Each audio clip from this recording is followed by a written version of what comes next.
Bismillahirrahmanirrahim. Assalamu alaikum. This video is about some important things of oxidation of fatty acids. In previous video we have discussed completely beta oxidation of fatty acids, but I would like to tell you some important things about fatty acid beta oxidation, and that includes what are different organelles for beta oxidation of short chain fatty acids, for medium chain fatty acids, for very long chain fatty acids. So we can discuss here. Mitochondrial beta oxidation is for short chain fatty acids, for medium chain fatty acids, and for long chain fatty acids. Short chain fatty acids contain 2 to 4 carbon atoms, medium chain fatty acids contain 6 to 12 carbon atoms, and long chain fatty acids contain about 14 to 20 carbon atoms. But for very long chain fatty acids that contain carbon atoms above 22, uh, for the beta oxidation of very long chain fatty acids, there is peroxisomal beta oxidation in contrast to mitochondrial beta oxidation. So what is the main difference between mitochondrial and peroxisomal beta oxidation? You remember the 4 steps of beta oxidation which take place in mitochondrial matrix? We have discussed DHDT: dehydrogenation, hydration, dehydrogenation, and then thallitic splitting. So initial dehydrogenation requires an enzyme which was called fatty acyl CoA dehydrogenase.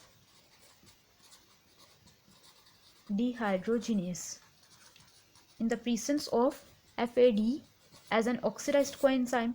But here in peroxisomal beta oxidation, initial dehydrogenation is not catalyzed by this dehydrogenase enzyme as it was in mitochondrial beta oxidation. In peroxisomal beta oxidation, the enzyme is peroxisomal beta oxidation. The enzyme is oxidase, FAD containing oxidase. Okay, so this is the main difference between peroxisomal beta oxidation and in mitochondrial beta oxidation. Mitochondrial beta oxidation for medium chain, short chain, and long chain fatty acids, and peroxisomal is for very long chain fatty acids above 22 carbon atoms. Very long chain fatty acids are present in your brain, and these participate in formation of brain lipids.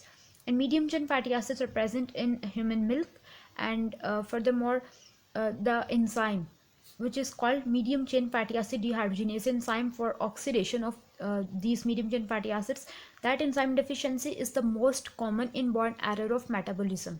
Okay, medium chain acyl CoA dehydrogenase deficiency. This is the enzyme that catalyzes initial dehydrogenation of medium chain fatty acids for beta oxidation. So this enzyme deficiency is the most common inborn error of metabolism. It causes many complications it causes many metabolic complications in our body. Okay, up till now we have seen the difference between beta oxidation which takes place in mitochondrial matrix and in peroxisomes. Now coming to alpha oxidation. Alpha oxidation of fatty acids takes place only in peroxisomes, so it's simply called peroxisomal alpha oxidation. This is the substrate for alpha oxidation, phytanic acid. It is a 20 carbon containing saturated fatty acid, branch chain saturated fatty acid. It results from chlorophyll metabolism. Yes, it's present mainly in plants, byproduct of chlorophyll metabolism. What is the reason that this phytanic acid undergoes alpha oxidation and not beta oxidation? The reason is presence of methyl group on beta carbon of phytanic acid. There are some steps of peroxisomal alpha oxidation. So what are these steps? Let's see here. Phytanic acid is a 20 carbon fatty acid. The first step is alpha hydroxylation of this phytanic acid. What will happen? Alpha hydroxylation. On alpha carbon, one hydroxyl group will attach. And a second thing that will happen to this phytanic acid is removal of one carbon in the form of carbon dioxide. Removal of carbon dioxide. The resulting product will call pristanic acid. Pristanic acid that will contain 19 carbon atoms. And one very important thing about this peroxisomal alpha oxidation is the rate limiting step. What is the rate limiting step of alpha oxidation? This is hydroxylation of phytanic acid. Phytanic acid, we know that simply its conversion into phytanyl CoA. Then this phytanyl CoA will undergo alpha hydroxylation. Phytanyl CoA will undergo alpha hydroxylation. So there will be an enzyme. The enzyme is called phytanyl CoA alpha hydroxylase. Phytanyl CoA alpha hydroxylase.